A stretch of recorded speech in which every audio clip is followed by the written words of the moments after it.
Hello? Hi, everyone. Before we start, I know everyone's having such a great time at Summit. You guys might have missed our announcement. We have finally announced our inaugural cohort of 74 artists for the Avaissance program. Before we get started, I'm going to play a video created by our amazing creative team, and we'll play that first before we get started.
Round of applause for our 74 amazing artists who will be part of this cohort. And before we get started, I just want to clear the air on pronunciations. It's Avaissance, like Renaissance. And if you have any problems with the name, go raise your grievances to Luigi because he made the name for this. So before we get started, for those of you guys who don't know what Avaissance is, it's a two-part artist program where there's an artist in residency program led by amazing mentors who will be leading the mentees in growing their careers and their artistic journeys. The second part is the Mona Lisa initiative, where we're gonna help highlight emerging artists that are coming on chain to Avalanche. So before we get started, I would like our three panelists to introduce themselves and tell us about what they do and their part in Avaissance. Thank you, Tiffany. My name is Emonee LaRussa. I am a two-time Emmy Award-winning motion graphics artist and director. Thank you. So I predominantly worked in the music industry, working with artists like Meg Thee Stallion, Lil Nas X, Kanye West, along with doing brand work with like Rolling Stones, Hulu, and so much more, before investing my time into NFTs. And so with that, I've been able to create my own art and actually make an income from it, which is also really amazing. I also created a nonprofit called Jumpstart Designers, where our mission is to provide computers and digital art programs to kids in underserved communities. And just last year, we were able to raise $200,000 strictly through NFT sales. So, yeah.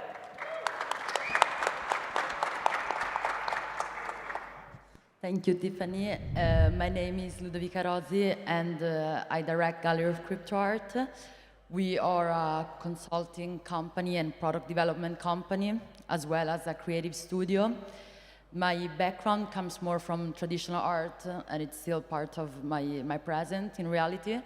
And I see crypto art and the NFT world as an extension, a branch of history of a bigger environment called culture.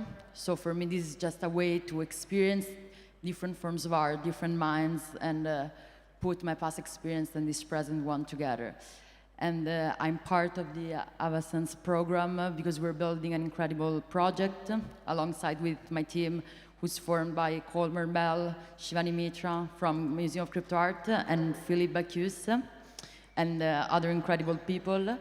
And we're building a project called 01 that will be most likely live in a month from now, and will be Avalanche-based, and we'll get to speak more about it later today. Thank you. Hey everybody, my name is Dave Krugman. I'm a photographer, crypto artist, and the founder of ALLSHIPS, a creative collective in Brooklyn, New York. I'm really excited to be here and to be an Avaissance mentor. I think the thing that excites me so much about crypto art and NFTs is that they're an incredible incentive alignment tool for creators to engage in a two-way conversation with their communities in a way that we've really never had before. So I'm excited to dive into all of that as well. Yeah, we're so excited to have creators and artists who are passionate about other artists and supporting them and helping them in their careers. So since our program mentees have just been announced, our program is going to start in June to August. That's when our mentors will have workshops, one-on-one sessions, and we'll also have other opportunities where they can showcase their art and help these artists move in to the next level of their career. So for the first question, I would like to ask Emonee and Dave about their mentorship program, how they approach mentorship, and what can the mentees expect from their programs. Yeah, so one thing I'm really excited about is I'm basically going to teach everything that I learned and how I was able to build my career. And a big part of that is through branding. I think it's very underrated. A lot of people ask, like, I'm an upcoming artist, what should I do to like kind of get in the field? And I think part of the time that should be spent making art, another part of it is building your brand. All the names that I mentioned before was because they had found me through like Instagram and TikTok and Twitter. And so I think the big thing is teaching better ways of implementing your brand with your art and just understanding how to become a better artist. So those are really big things that I plan to teach in my mentorship program. And just to know, even though if the artist wasn't selected for the Avaissance program, everyone can actually attend all the workshops from the mentors. It's just the one-on-one sessions that's private for the mentees. So I think it's a great opportunity for anyone to learn more about NFTs, how to launch works on Avalanche, and we'll be here to support them along the way as well. So how about Dave? Yeah, so I would second everything you said, and that's a brilliant way to approach it. But just to say something different and build on top of that too, I think one of my approaches is going to be to kind of contextualize the moment in history that we're in as artists. You know, what I love about what's happening at the intersection of art and technology is that every screen is an infinitely refreshing canvas. And so though there might be, you know, more artists than ever before because more and more people have access to creative tools, the demand for compelling visual content is higher than ever, because with every screen you have this kind of infinite portal that just, you know, seeks to display beautiful visual content. So I want to be the voice in these artists' lives that was like the voices I had in my life. You know, there's an incredible societal resistance to acknowledging that a creative life is possible. You know, when I was growing up through traditional education systems, art was always a hobby, and I was never really told that there's this, you know, multi-billion-dollar or many billions of dollars creative industry, you know, the advertising industry, and so many different forms of art. I mean, the entire built world is created by artists. Even like the design of this beautiful tent is a sculpture. It's a work of art. And so there were a few voices in my life that, you know, helped be a kind of North Star for me and said, you can do this. Here's how, here's why, here's the context of the moment of how to be a creative person in this particular iteration of society. And I'm very eager to be a voice for the group of artists that are trying to make the same leap that I've been able to make in my life.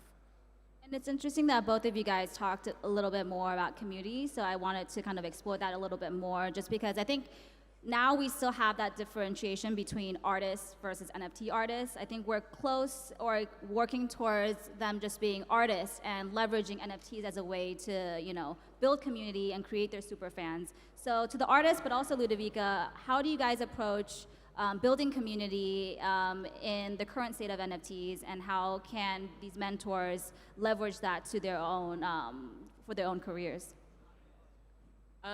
Yeah, so one thing I think that is kind of big for me and what I see in NFTs is the ability for digital artists to be able to make income strictly from their fans and supporters. So like before, there really wasn't the technology to where you can authenticate a purchase when there's just like right click and save. But that relationship between digital artists and their supporters is exponentially growing. Like Dave was saying, where it's like we are constantly embedded with the digital media that we see on our phones and on TV. And so it makes sense that digital artists are becoming influencers. It makes sense that digital artists are becoming more valued. And so being able to understand that and how that works, I think, is really just goes behind the whole idea of community and creating that relationship with supporters and stuff. That's huge. I mean, it's the reason why we're all here is to have like these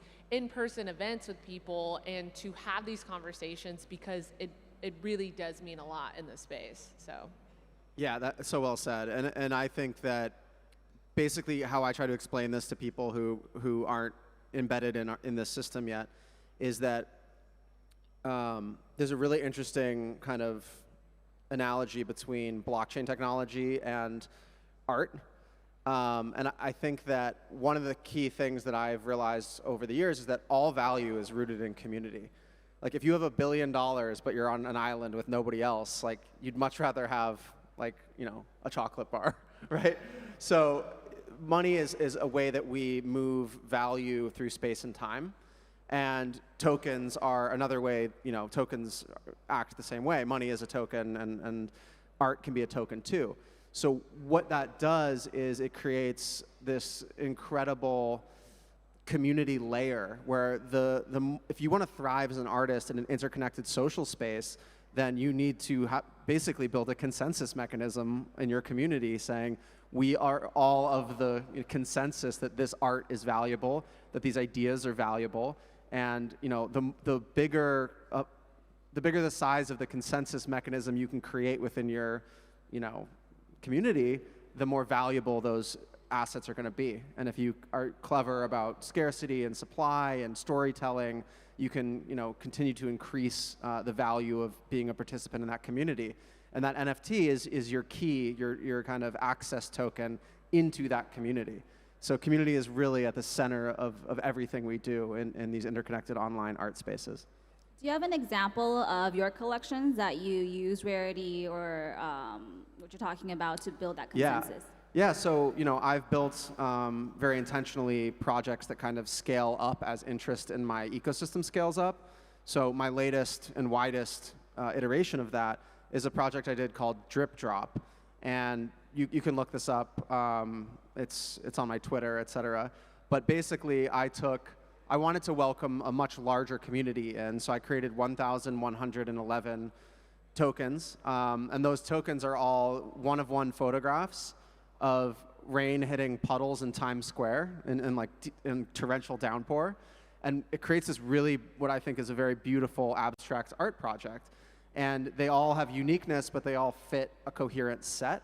And within that set, there's certain rarities because we trained machine vision to look at every single image and count each raindrop and each color breakdown and the amount of shadow versus light. And that created this kind of hierarchy of rarity that kind of lets, you know, wind blow up and down the collection as people kind of choose things they want to collect and sets they want to collect.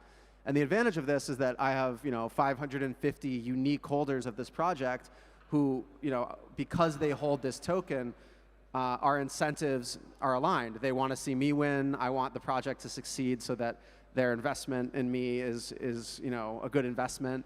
And we can use that data set of who's holding those tokens as this kind of social map of who is a supporter of mine, who, you know, who is interested in helping me, you know, build creative runway for my projects. And so that's one example of how I've used an art project to, you know, incentivize cohesion within a community of people that are interested in supporting my craft. Yeah, that's awesome. And Ludovica, since we can talk a little bit about 012, because that's a big component of making sure all these artists or creating a platform for them to build community in itself. So I think that 01 actually is a platform that at the core is built for artists. And the idea is a bit different because I think that the opportunity that is in there is to utilize the power of blockchain, not only towards financial and economic means, but also towards everyday content protection. So by changing a bit the mindset and the way how people protect their everyday content, as we are all creating digitally, and we will keep doing this in future times. And so I think from this perspective, it will be a place in which the interaction will be very peer-to-peer, and so there will not be somehow a curation, but the curation will come from the artist. So everything will be very organic and very genuine, and there is not the idea that we are somehow deciding which art is valuable, which artist should we support, but it's the artists that are doing this by freely collecting someone's work as a standpoint of constructive support, rather than simply, for example, liking or commenting something. And I think that already, like coming from Web 2, I noticed this difference that there is in between, like the Web3 space, the Web3 communities, as we were talking about. This idea of community is very different, and especially in Web2, there is not one artist that became famous because another artist supported this person. It's always either a curator, a gallerist, or a collector. It's never an artist. While in Web3, it's interesting because it's artists that actually support artists, artists that curate artist exhibition, and you can see that we're moving towards this path in which we feel the necessity of giving artists more visibility because somehow they understand and foresee the future before other people because of their time of thinking and because somehow their sensibility. And so based on these thoughts, somehow we're building 01 to be a place of really like distribution, of really exchange. Sometimes I call it like a platform of exchange. So how do you ensure authentication or provenance in these artworks that are being published by these artists onto your platform? We don't, because this is a bit the trade-off that a decentralized peer-to-peer interactive platform has to do, and somehow is not governed, is not managed by a central authority, but is community-based again. So the only way to ensure this is to teach people the respect of intellectual property and to somehow mitigate bad players. But it's definitely a trade-off that we have to do with these decentralized platforms. And then bringing it back to Avaissance, how do you promote and market these artists on your platforms that are creating new art, or if Avaissance mentees want to publish on 01, how do you incentivize them and promote their works? I mean, again, coming back to what I was telling before, I think that it will be genuine, because I think that if someone is sharing a good piece of art, a good content, a good artwork, a good thoughts, it will have a genuine virality, an organic virality, and somehow we want to step back from the marketing world or from this somehow superficial communication sometimes, and kind of let the voice of the pieces speak by themselves, and support them maybe off platform with organizing exhibition events and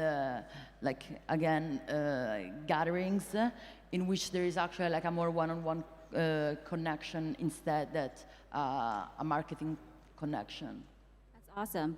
And then before, we don't want to leave this panel without talking about some spicy takes or, things that are happening right now in NFTs. So I want to ask the panelists, what do you guys think about the latest trends, for example, blur lending or AI art, and how those have been really controversial topics right now, and how and whether or not they provide advantages or disadvantages to the NFT community? Yeah, quickly on the blur lending thing. I think it's a little dangerous. I think this community of people who are trading and buying digital assets, a lot of them, this is kind of their first exposure to markets, and so when you tell a relatively green investor that, oh, you can own this 15 ETH asset when all you have to do is put up 2 ETH and it's yours. But really what they mean is like you can take out a 13 ETH loan against an asset that you can't afford right now. I would just be very, very careful, and I would advise artists and collectors to not use leverage if you're getting involved in these extremely volatile speculative markets. It's still very early.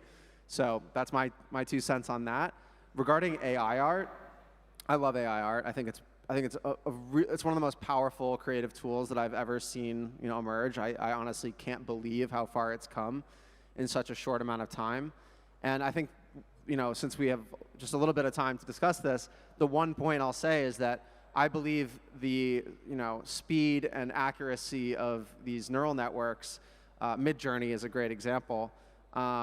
They're so good and they're so convincing, let alone audio AI and deep fakes. I think what AI will force is, I think it forces the adoption of blockchain technology, because I can very easily imagine a world in which very accurate or seemingly accurate misinformation can just propagate itself across networks at the speed of light, literally, and our ability to moderate that content will just never keep up. So when we're looking for truth in this like post-truth world that we're entering, I think what we're going to look for is cryptographic signatures, because it's really, to me, the only way to authenticate, first of all, the chain of command, the chain of custody of information, but also the veracity and accuracy of the information itself. So, to use an extreme example, you can already deepfake a video of the president, President Biden, like saying whatever you want him to say, really, and it's relatively convincing. And within a year, I think it'll be indistinguishable from reality. So I see a world in which any information that we trust goes through some sort of governmental multi-sig or organizational, institutional multi-sig, so that we can trace back that information and have some sort of ground truth that we share, again, to create this consensus layer as a society. Because it's just going to be, it's not going to be possible to distinguish which information is real besides tracing its source. And I think blockchain technologies are actually, the best way that we have to do that right now. So it makes me very bullish for things like this. Yeah, so I actually recently posted a video on my Instagram where I use, I'm going to get a little technical here. So in After Effects, there is a rotoscope brush that has been native in the program since forever. And Runway AI recently just came out with a green screen tool where you could essentially do the same thing. And what I did was I compared the two based on how many revisions I needed, how many edits, and the overall amount of time that I had spent in the program. And it was exponential. Like the amount of time that I had spent in After Effects in comparison to Runway AI had just blown my mind. I had for years have been using rotoscope tool and just wanted to hurt somebody after using that tool because it was so frustrating. And yet you have this AI tool that is able to just enhance your entire workflow. So that being said, I totally think that AI should be used as tools to become better. We're creating digital art. This is technology-based art. And I believe that if we aren't using these tools to become better, then we're kind of hindering our own abilities and what we're able to do. So I'm a very, very big fan of AI. I also use it in like this analogy of like collage artists in a way where it's like we're able to take all these different forms of art and create new art. That's exactly what collage artists do. And in a way, I feel like we as digital artists, AI artists, are essentially doing the same thing. I think that there is like questions of like morals and ethics, but as we start building this out and understanding how it works, we can have these conversations and have regulations, authentications, and overall, I think it's really amazing tools that could be built using AI. So I'm not against it, but yeah, I definitely see the fight. So will you incorporate AI into your workshop for Avaissance? Yeah, so I already have. Like some of the visual effects that I do, so I use this is some deep secrets on my behind the scenes, but I use the frame interpolation through Runway's AI. to make perfect loops. And I've been able to try to achieve that effect in After Effects alone, which it can be done, but it takes such a long time and so many different effects. So I will encourage my students to use the tools that they have access to. It doesn't make sense for us to be digital artists and then resent the new digital art and tech that comes from it. So yes, very much so. Awesome. And Ludovica, do you have any thoughts on just AI, Blur? Yeah. Regarding their platform, it's for sure a very different world from the one I come from. It's probably mostly financial and trading, so I think it's a very separate word and it's almost like disrespectful to consider it the same word as the art word or like a simple like art platform. It's for sure probably like destructive, especially because for whatever, like for all the people that are not part of, like that are not everyday part of this world, it gives them, I think, the wrong information that make them stay away from this world even more. While I think that the media should communicate things different and that everybody should be part of communicating the crypto art world in a different way. I personally, when I started to understand better about the crypto world, I have to admit I was a bit skeptical because many times the main topic was money and not art. And it's super true, traditional art hides that part because there are millions behind traditional art. It's not that there are no money, but it's just not the main focus. And after a while, I understood that like it was probably like the most superficial information, the one I was getting, and I should have studied it more and more deeply. And so I think that like this, sometimes like media can create, of course, confusion. And I think that like it's important sometimes to define whether it's an art platform or a trading platform and a financial asset platform, and I think that is it.